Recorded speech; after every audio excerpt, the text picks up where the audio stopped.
Hey guys, and welcome back to the World War II Solitaire board game channel. Today we're gonna take a look at a brand new game, a game that hasn't even been published yet. This is USS Harder Pacific Patrol, and this is an early prototype copy. It is gonna be released by Wordforged Games, which also published games like D-Day Dice Second Edition, Airborne in Your Pocket, and Rogue Regiment. So again, this is an early prototype copy, and the name is not final, and the box and the content isn't either. So this is on Boardgame Geek. You can find this. It's actually called USS Harder Rack Patrol. So again, the name is not final. And this is a game that started out as a print and play game. You can find that on Boardgame Geek as well. It's called Rack Patrol, simply Rack Patrol. And it's a free print and play game. It's still available if you want to play it. If you want to try it out, it's free. And then Wordforged Games decided to publish it. So I think it's a great idea because this is a great little game. So let's go ahead and take a look at the components. And again, this is an early prototype copy, so we have our rules, and it's simply the rules from Rack Patrol, as you can see over here. So these rules are a revision June 2018, so they're about 6 years old. And we don't have a lot of rules. There's a lot of good examples, a lot of pictures, but they are going to be updated, of course, because the components, as you see them in these rules, are still the old print and play components. It's a total of 9 pages of rules, and that's, you know, including the components and the game overview and all of that. So anyway, we have our game cards, and it's basically a card game with a few extra components. And I do love my card games, but I am also very happy that they included the extra components because it really does make the game flow better. And as you can see here, we have the nice background on the cards, which we also see on the front of the box. And it's a US submarine escaping from some IGN Japanese airplanes. And then we have all of the information that we need, and they all look pretty much the same. And you see there is a lot of information on these cards, but you shouldn't be intimidated by that because as you do the different steps of the game, you will only look at one part of the card. So for example, if you're trying to escape, you're just going to use this number right here in the middle. Here's a +2, here's a +1. If you are firing with your torpedoes, you are just going to look in this third row here in these 2 boxes. So you're never going to look at all of it at the same time. And as you're patrolling, you're going to be looking at the top section of the card. So there's going to be a lot of just calm sea. Here we lose some resources. We lose food and water for our crew. Here we find a destroyer, which we might want to engage or might not, depending on our situation. Here we have a merchant ship and a Japanese airplane.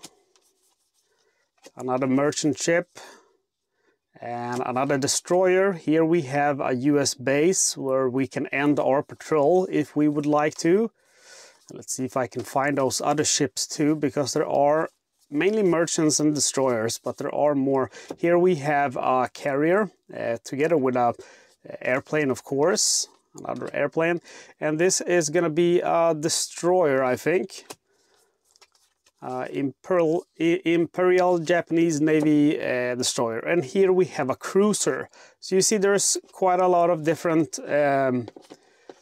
things that you can encounter during your patrols. And to help you as you play, you have your tactical display, which will show you your battery levels, your supplies, that's food and water and stuff. Here, your crew quality. So your crew quality is gonna decrease as you take damage and as you run low on supplies. And here is your hull. So you can go from 100% to being completely destroyed. And then we have our surfaced, so that's our surfaced or being beneath marker. And here we will constantly switch between the captain and the chief of the boat, which one of them is always going to be in command. And here we have our different rows. This is for maneuvering. We have a direct maneuver and a lag maneuver. And then we have, this is for our escaping, and this is for our firing. And I'm going to show you how all of that works. We're going to play one game once we looked at all of these components. You get some basic markers, you know, to mark your stuff here on this little board.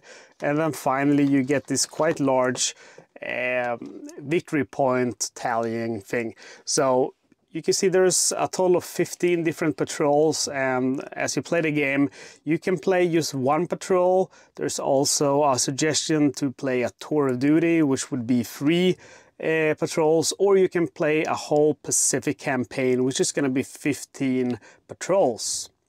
So anyway, in this game you will play as a Gato class US submarine in the Pacific.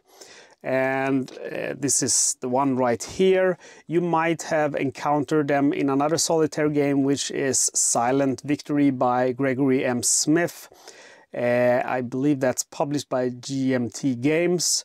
And as you know, the Gato class was not the best submarine in World War II, definitely. It had a really big problem with its torpedoes, especially early in the war. A lot of them were duds, and there were also this problem with, I believe it was perhaps with the propellers, because what would happen is they would fire the torpedoes and they would just go in a circle and come right back to the submarine that fired the torpedoes, and they would sink it. So they had a lot of trouble with their mainly their Mk14 type torpedoes. And that's something that's also reflected in this game. So this is a very quick playing game, quite a light game, but it has incorporated much of the historical things about the submarine fight in the Pacific. So I think that's really great. So anyway, like I said, this is an early prototype, so these components are very likely to change, and as well as the name. So just keep that in mind. Okay, so I'm gonna play one single patrol for you guys now, so you can get an idea of how this game actually works. And further on, I'm gonna do a whole Pacific campaign. I might also start with one of those tour of duties, which means 3 patrols. Okay guys, so this is USS Harder Pacific Patrol, or RAC Patrol, whatever it ends up being. Let's go to the tour. Okay, so let's go ahead and start with our setup. And I just want to point out that I am currently living out in my RV as I'm on a work assignment quite far from home. So the lighting is far from perfect. Hopefully the audio is okay, and you should be able to watch this in 4K, but the lighting is a little bit out of my control. I can control it a little bit, but not perfectly. So let's go ahead and set up the game, which takes about 10 seconds if I'm not babbling, but I'm gonna babble a little bit to tell you what I'm doing. So first we start with supplies and you know, water, food and stuff at 100%. Or electrical batteries at 100%. The Gato class had a diesel engine which were running when it was on the surface, and then it used electrical engines when it was diving. And then we have our crew quality, which also starts at 100%, and our hull, which is the integrity of the boat, at 100%, so the life of the boat. And then we have 2 areas here. We have the surfaced one, and then we have the submerged one. We start submerged. And then we have the 2 different commanders. We have the captain and the chief of the boat. We always start on the captain.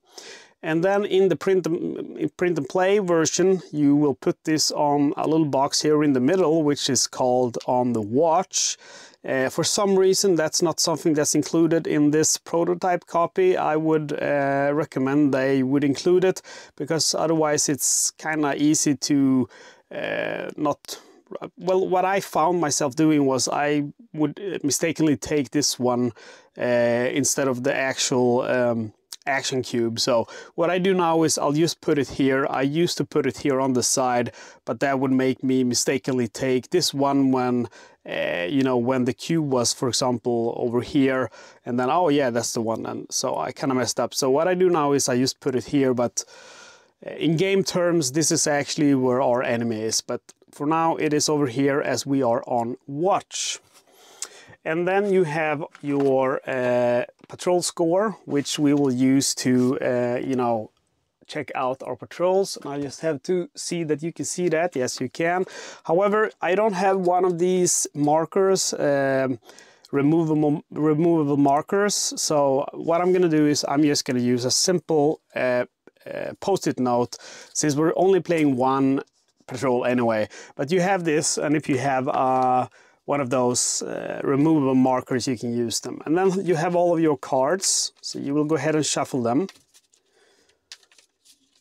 And let's put this up here, actually, out of the way. And what I usually like to do when I shuffle, you know, it's just to show you guys how to play, but I like to do a pile shuffling of 4 or 5 piles and then randomly shuffle them as well to really make sure that they get shuffled. Okay, so we begin the game on watch. It's our captain is on deck and the chief of the boat is down, sleeping in his rack. So we draw a card and we look at the top symbol. Okay, so we immediately stumble upon a Japanese merchant ship. So we can see some details here. First, it's the silhouette of the ship itself. This number right here, that's the victory points if we manage to sink it. So it's only worth 1 victory point, but it's a really weak ship. It can't really attack us very badly, so it's still very lucrative target. And then over here we have another special symbol, and we're going to get into that a little bit later, but basically what this means is that he will do 1 less damage and he will be less likely to detect us than if he were another ship. So when you draw a Japanese ship, you immediately draw a new card and you put it upside down and you put it like so. And you see that there's a number here which before it's upside down on the original card, but here it's not, and it's 180, and that's 180 degrees. So that means that that's the angle of the bow. So he is heading away from us. So the ships can only be in 3 different angles. They can be in 180 degrees going away from us. They can be at 90 degrees, so they're just passing by us. Or they can be at 0 degrees, meaning they're coming towards us. So now we have to decide if we want to engage. We can decide now to not engage, but if we do that, we lose 1 victory point. You always lose 1 victory point if you do not engage the enemy ship. So we will engage. And now the question is, we have 2 different types of maneuvers. So you have the only option now is to maneuver. So we have the direct maneuver, or actually it's called lead maneuver, or we have the lag maneuver. So the lag maneuver means that we're approaching cautiously and slowly. So, you know, we're less likely to be discovered, but we're more likely to let the ship slip away. Since he is going away from us, I would not do a lag maneuver because we're very likely to lose sight of him. So we're going to go with a direct movement, or a lead maneuver.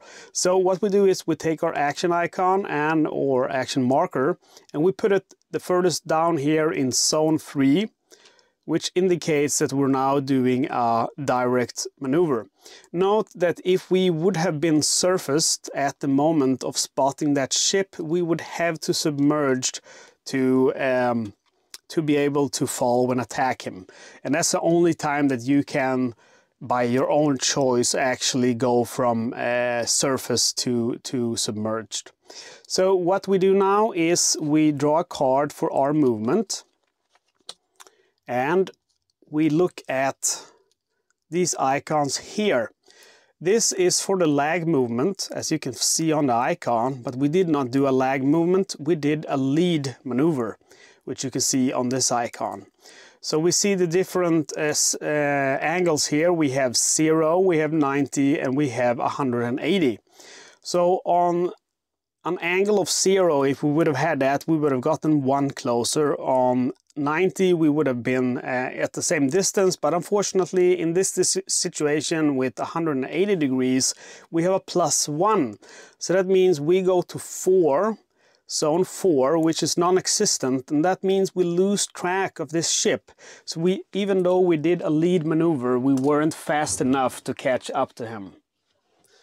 So yeah, I lost contact with this ship, and we also look at this symbol right here, which means I lose 25% of the batteries to my electrical engine. And we don't lose any VP if we lose contact with the enemy ships. That's only if we voluntarily do not engage. Okay, so we go to the next, and we have found a destroyer. And the destroyer is coming right for us.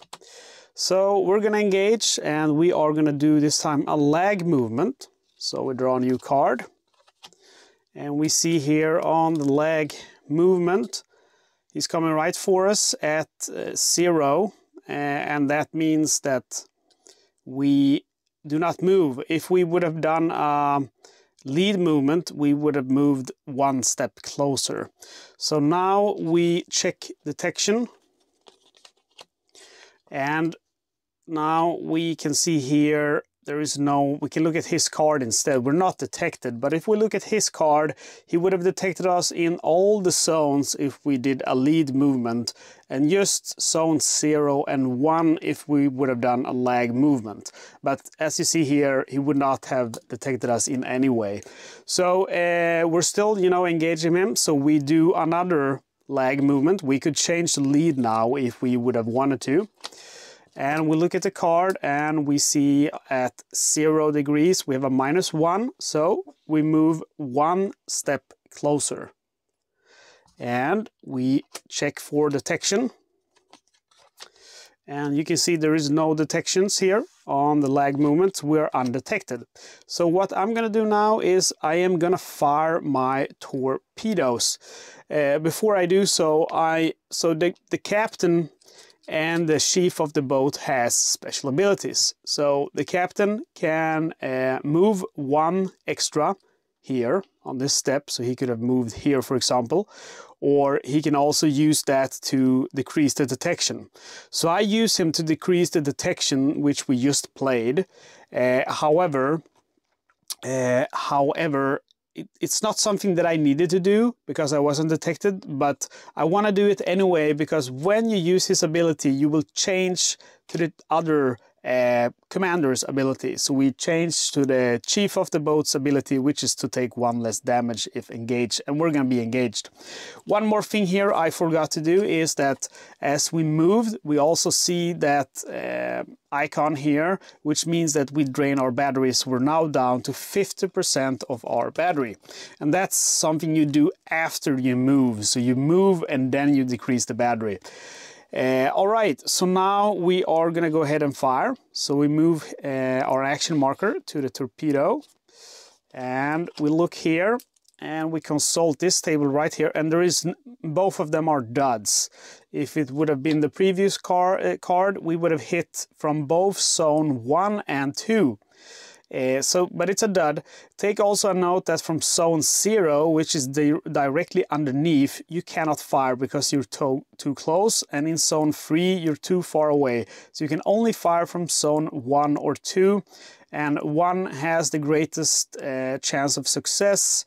However, it's a lot safer to fire from zone 2, so you're gonna have to contemplate how you're gonna fire. However, we fired and we missed, or it was a dud, so that means we are now detected. So we move him, the action marker, to the escape row.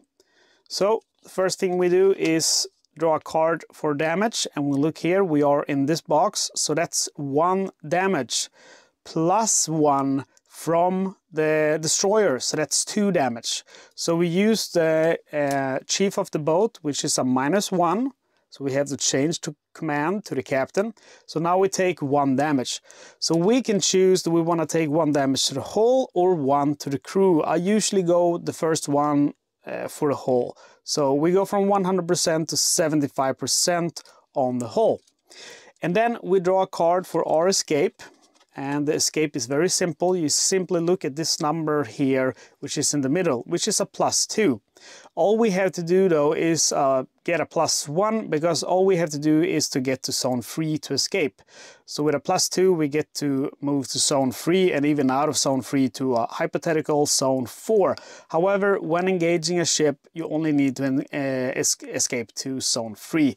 If it would have been an airplane we would have needed to get to zone 4 though, but that's another story. Okay, so we did not get that guy either, unfortunately. And we took 1 hit of damage, and our batteries are only at 50% now. So let's hope that we can get a clear one, but we didn't. We got a battleship, and that's a very lucrative target. That's 5 victory points, and he doesn't have the +1 damage that the destroyer has. So that's a very good target indeed. And he is coming right for us at 0 degrees. So we're gonna go ahead and do another lag movement. So let's see here, he is coming at 0 degrees at a lag movement, that's a -1, so we get 1 closer. And there is no battery drain, so that's very good because I'm only at 50%. I'm gonna use the captain's ability to move even 1 closer, and we change now to the chief of the boat. And now it's the detection. This is gonna be it. Ooh, very good, very good. We're not detected. As you can see, the alarm signal is here at 0 distance and we're at 1. However, if we would have done a lead movement, he would have detected us. As you can see here, the klaxagons, or whatever they're called, alarm symbols, they go from 0 to 1, and we're currently 1, but on the lag maneuver part. Okay, so we are going to go ahead and fire as we're not detected, and we draw a card, and look at that, it's a hit. Even if we would have been in zone 2, that would have been a hit. So we have sunk him, so that's 5 VP. And now he gets, even though we sunk him, he will get to fire back. So we move over to the escape route, and then as normal we draw 1 card to see the damage. And in the escape route, zone 1, that's 2 damage. So we use the ability of our chief of the boat to only take 1 damage. And now we draw a card for our escape. And the escape is a +2, so we go all the way over here, so we have managed to escape. However, there is the drainage symbol, so we're now down to 25% battery. But we managed to sink the battleship, and we managed to escape. Let's hope for a clear hex now, but nope, not a clear hex. We get a merchant ship, and we still, even though we don't want to engage him, we still have to see his degree. He's going 180 degrees, so I think actually I will engage him. What I will do is I will do a lag maneuver, because we're very likely to lose track of him, so I don't have to get that -1 VP.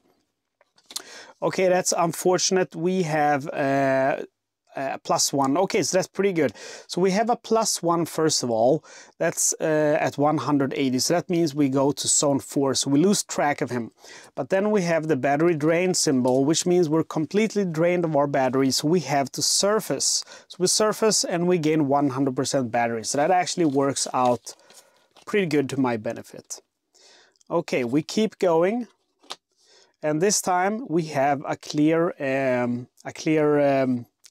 whatever is clear sea. There's no enemies, and if you ever have no engagements, or you don't meet anything basically for 3 turns, you have to change the command. And now I did that for some reason. Okay, and that's why they should have one. They should have a symbol here where you put the action marker, in my opinion. Okay, so now we get to an airplane. We are pardon me, we are submerged. So what we do now is we move the action marker over here. And we draw a card. And there is no alarm symbol in the third zone. So we are safe, but we still have to escape. So we draw another card, and we have a +1, but we drain our batteries, but we manage to escape. Remember, when you're escaping from airplanes, you have to get to zone 4.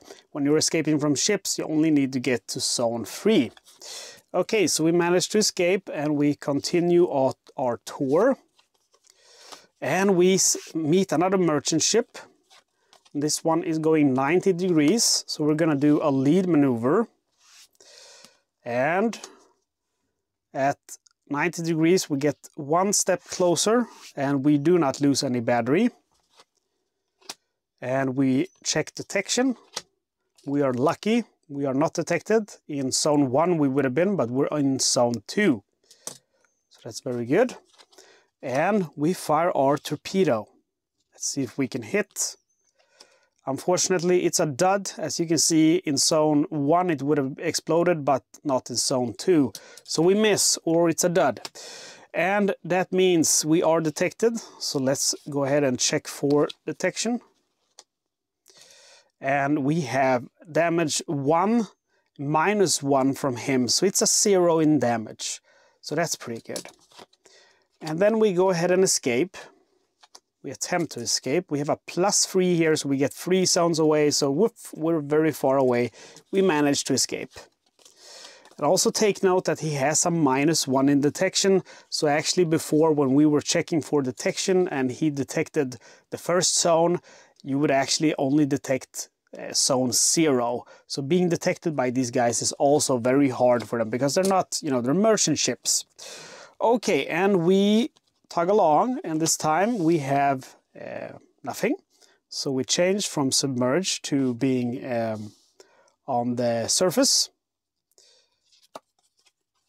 And again we have nothing, so we change from surface to submerged. And now we have a base. So here we have an option. We can decide to end our tour here. That is typically what I would do because usually I play the 15 tour campaign. That's usually what I would do if I've, wasted some of my hull, or my crew has taken a hit, or I don't have 100% of my supplies. But for game playing purposes now, I'm gonna keep playing. So what you do is you go from submerged to being on the surface. And now, since we have 3 in a row without any engagement, we change our commander from the captain to the chief of the boat. And then we have a destroyer. So I think, okay, let's see which direction he's coming. 90 degrees. All right, let's do a lead maneuver. And we have to be submerged to do it. And with a lead maneuver at 90 degrees, we have a -2. So now we check for detection. And we are lucky, there is no detection symbols whatever in the lead maneuver, so we are not detected. We will attempt to blow him out of the water. And look at that, it is a hit. So we have now taken down also a destroyer. So now we have to get out of here before he sinks us, and he has a +1 damage, mind you. So we check his first damage, and his first damage is gonna be 1 + 1, so that's 2. However, we use the chief of the boat to decrease that from 2 to 1. And this time we choose to take the damage with our crew. So we will attempt to escape now, and we have a +1. We use the commanders, the captain's ability, to get a +2 instead. So 1, 2, we're out of harm's way, and we survive. So if you look at the crew here, if we take one more hit, that means we can't crash dive. And crash diving is something you can do if you encounter an airplane when you are surfaced. And that's very good, because if you don't do that, if you are surfaced, and that's for example also if you're engaging a ship and you have to surface because your batteries run out, you do not take damage from these boxes that you're in. You always take damage from the surface box, the same box as if you were in zone 0. So you can see that's 4 damage. 4 damage right now would sink me. So that's really bad. You want to be able to crash dives, you know, if you encounter those airplanes. If I would go even further to the lowest level here of the crew quality, you see a torpedo and a 2 sign. And what that means is, even if I were in zone 1, I have to use the zone 2 result when firing my torpedoes. So I'm much less likely to actually hit with my torpedoes. Okay, so we made it to fight another day, and we surface and we recharge our batteries and we submerge and we surface and we change the commander.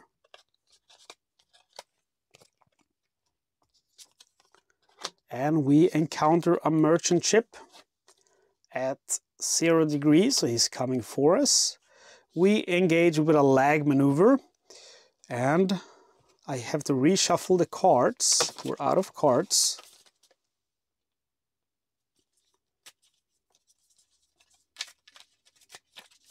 And we have to submerge as well as we're attacking. So 90 degrees, that's 0, so we're not getting closer. Let's check for his detection. Nope, he does not detect us. And let's see, nope, it did not drain any battery. So we attempt to move again with a lag maneuver. We get 1 step closer this time. And his detection is nothing. We use the commander even though we're not detected to minimize the detection so you know, normally now we would check for detection in zone 2. But with that ability, instead we check for detection in zone 3. And the only reason why I'm using it again is because I want now to have the sheath of the boat to minimize any damage after I'm detected, because I am going to go ahead and engage. So we send a torpedo out and it's a hit. So we sink another ship and it's 1 VP. Take a note that even if he sinks you, you will get that VP. Okay, so we are detected, so we see his damage. His damage in this zone is 0. It's -1 with that ability that he has. So we attempt to move out and we have a +2, so we move far beyond his reach. He did not get us and he is sunk. Let's go ahead and see what we can get now. Okay, we surface. And we have a plane. Luckily, we can crash dive. Bam, we crash dive. However, he has seen us. He knows we are here. So we need to escape. Let's see here where we should put it. We should put it right here. So what we have to do first is check for damage. And this is how I usually die from these damn airplanes, because they can have a lot of damage. So here we check the damage, and it's always, when you're fighting an airplane, it's always this icon right here. If you're submerged, if you are at the surface, you have to take this hit, as you can see by the surface icon, which you also see here. But it's 2 hits. However, lucky for me, the chief of the boat is in command, so I can minimize that 2 hits to 1 hit. So I take 1 whole hit. And then we draw a card for escaping, and we have a +1, so we escape to the hypothetical zone 4, and we have managed to escape. However, it does drain our battery by 25%. So we survive that engagement, and we go to the surface, we recharge our batteries. Ooh, we lose some of our supplies. That's the first card we get, so we are down to 75 supplies, and we go down. I think I forgot to do it, so I'll just go up again. We have 3 of no encounters. We changed from the captain to the chief of the boat. And we submerge. We surface. And we submerge. And we change from the chief of the boat to the captain. And we surface. And here we have a destroyer. Okay, let's see what direction he is heading. He is heading 180. So we'll just do a lag movement. Hope we can lose him. At a lag movement, yeah, I should be submerged. At 180, it's a +2, so I end up in zone 5, so we lose track of him. I do lose 25% of my batteries, though. So as long as you try to maneuver, you're not going to lose that 1 VP. And we lose more of our supplies. Things are not going superbly right now. I need to find a port, and look at that, I found port. So I found the port, I end my patrol, I sunk a battleship, a destroyer, and a merchant ship, so I get a total of 10 VP. 10 VP is definitely good for one patrol. I would say there's no point system in the game, so basically it's beat your own score, and I'm fine with that. I think that's pretty fun. Usually I would say around 100 VP for 15 tours would be good. Over 80 is decent, you know. Under 50, well, that's definitely a loss. But you know, historically these ships did not really sink that much. If you look at the total tonnage, many ships did not sink much at all before they themselves were sunk. Anyway, guys, this is USS Harder, Rack Patrol or Pacific Patrol, whatever you want to call it. It's a really fun game. I have read up a little bit about this game, about what other people think about this game, and one guy said he thinks this is a very relaxing game, and I actually have to agree with that. I mean, it is exciting, it is fun, but it also, in the same time, is very relaxing. I find myself doing these 15 tours or 15 patrols, campaigns, and it just runs along so smoothly. Once you learn how to play it, it just goes so quickly, and you know, there are a few decisions. There's not too many decisions. It's a card game, a narrative game, I would say, a narrative card game, I would say. So obviously, there's less decisions and more of your imagination to, you know, see the story unfold. But that just makes for very relaxing and enjoyable gameplay. So I'm not sure how WordForge Games is going to release this. I think they are going to do a Kickstarter, because they did that for Rogue Regiment and D-Day Dice. So that's what I'm thinking. But definitely, if you're looking for a portable game or just a light, quick-playing game, I can definitely recommend USS Harder, Rack Patrol or Pacific Patrol. It is a very fun little game.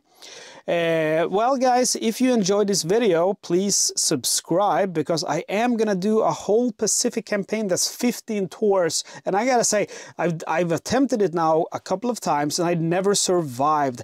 My record, I believe, is patrol number 12, but those pesky airplanes always seem to turn up and end your day, they ruin your day, they ruin your campaign. So that's very, again, quite similar to Gregory Smith games, where that also is something that happens often. Those Japanese planes will discover your gato and they will sink you. So, but again, you know, it's a very good mechanic, because even though, like I said, it's relaxing, but you're always very curious, what's the next thing I'm gonna see? Is it gonna be a carrier? Is it gonna be an airplane? Am I gonna survive? And even though it's very light, you have the decisions: how close do I wanna move in? Do I wanna do a lead or a lag maneuver? Do I wanna take my hits to the hull or to the crew? And do I want to end my tour now that I found a port, or do I want to keep pushing because I want to break my previous score? So there are decisions to be made, even though it's very light. So that's really great. And again, this is a prototype copy, so it is subject to change. So I can't wait for the final project, the final product. I have to get that as well, of course. this campaign tracker I think is pretty good, but it's a little bit weird that it's so big compared to everything else. I'm wondering if perhaps they could do that. Maybe they could make this one instead a little bit bigger and then have a special place to put your action marker. I think that would make more sense. But otherwise, it's all good from me. And that's it, guys. So again, subscribe. Don't miss out here on me doing this campaign, which you will see. 15 missions in the Pacific campaign from winter 41 to summer of 45. And that's it, guys. As always, I want to say thank you so much for watching. Don't forget to comment on the video and like it. And that's it. Okay, guys, see you next time.